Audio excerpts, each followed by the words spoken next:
Hello friends, myself Shahid Sayyed and I am the owner of GST Seva Kendra.in. First of all, welcome to my channel.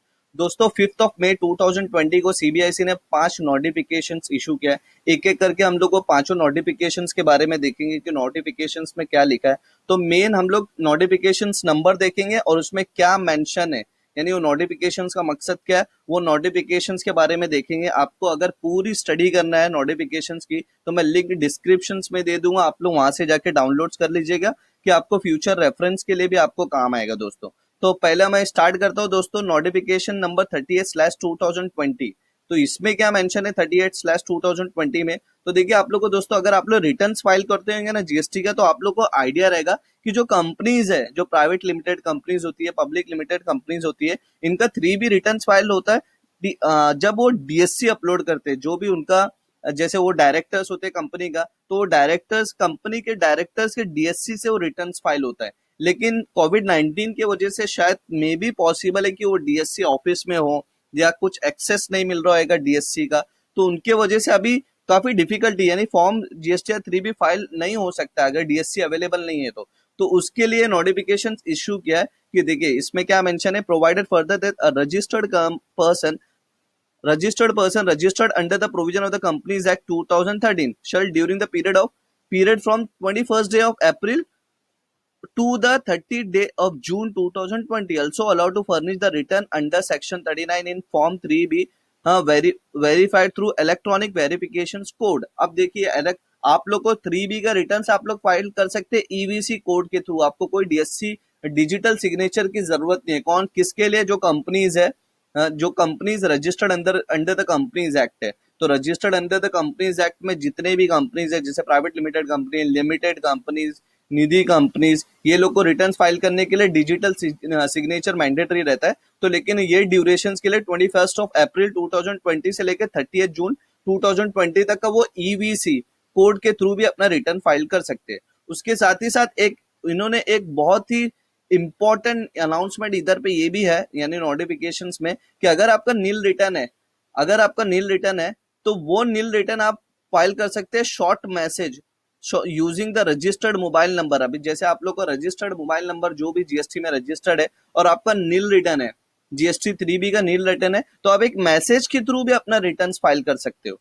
अब इसमें explanation दिया, देखिए explanation एक बार पढ़ लेते हैं। For the purpose of this rule the nil return shall means a return under section 39 for the tax period that has a nil or entry in all the tables in GSTR form 3B। अब नील returns का उन्होंने explanation दिया है कि नील returns क्या होता है। जैसे आप लोगों को पता होगा फॉर्म जीएसटीआर 3B में काफी टेबल्स होते हैं। तो नील रिटर्न उसी को माना जाएगा जिसमें एक भी टेबल्स में कुछ एक भी एंट्री नहीं है, तो वो नील रिटर्न कंसीडर होएगा। तो वो मैसेज आप एक मैसेज के थ्रू आप लोग को रिटर्न फाइल कर सकते हैं। अब इन्होंने ये नोटिफिकेशन इशू कर दिया है, लेकिन अभी इससे क्लैरिफिकेशन आना बाकी है कि किस तरीके से करना है, कौन से नंबर पे मैसेज देना है, करना है, वो सारी चीज जैसी क्लैरिफिकेशन आएगा मैं आप लोग को अपने वीडियो के थ्रू अपडेट कर दूंगा दोस्तों। अब देखते हैं नोटिफिकेशन नंबर 39/2020। ये दोस्तों ये कैसा, इंसॉल्वेंसी रजिस्टर्ड प्रोफेशनल्स, ये आप लोग के लिए इतना इंपॉर्टेंट नहीं है। ये इंसॉल्वेंसी रजिस्टर्ड प्रोफेशनल्स और ये आरपी के लिए इशू हुआ नोटिफिकेशन। जैसे देखिए, registration the said class of person shall with effect from the date of appointment of IRP and RP be treated as a distinct person of the corporate debtors and shall be liable to take a new registration। तो ये mainly ना दोस्तों insolvency registered professionals के लिए, कि उनके जो corporate debtors है वो कोई दूसरे स्टेट में रजिस्टर्ड है, तो उनको आईआरपी, जो इंसॉल्वेंसी रजिस्टर्ड प्रोफेशनल्स होते हैं, उनको वो स्टेट में भी रजिस्ट्रेशन मैंडेटरी लेना है। तो वो ये इतना इंपॉर्टेंट नहीं है, ये स्पेसिफिक क्लास ऑफ पर्सन के लिए है। हाँ, बाकी ये इतना इंपॉर्टेंट आपके लिए नोटिफिकेशंस नहीं है दोस्तों। अब हम लोग जाते हैं नोटिफिकेशंस नंबर 40 में। अब नोटिफिकेशंस नंबर 40 ये थोड़ा इंपॉर्टेंट है दोस्तों, जो ई वे बिल से रिलेटेड है। अब देखिए इसमें क्या बोला है कि provided that where an e way bill has been generated under rule 138 of the CGST rules 2017 on or before 24, अगर आपकी ई वे बिल जनरेट किए हो आपने 24 डे ऑफ मार्च 2020 से पहले या उस दिन तक, ऑन और बिफोर दिया है, और तो and it's period of validity expired, और इसकी पीरियड एक्सपायर हो रही थी 20 डे ऑफ मार्च से लेके 15 डे ऑफ अप्रैल तक का, जिसको एक्सटेंड कर दिया गया 31 डे ऑफ मई को।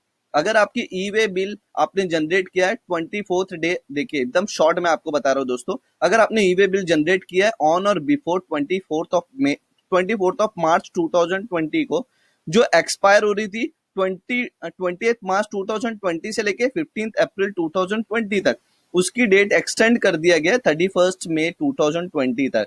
तो ये आप लोग के लिए बहुत इंपॉर्टेंट है, अगर आप ट्रांसपोर्टेशन फील्ड में है, आपकी ट्रांसपोर्टेशन इंडस्ट्रीज में, और ये पीरियड में आप लोग का एक्सपायर हो रहा है, तो ये नोटिफिकेशंस के थ्रू आप लोग ये, यानी ये नोटिफिकेशंस आप लोग के लिए बहुत बेस्ट है, जिसकी वैलिडिटी एक्सटेंड कर दिया गया है दोस्तों।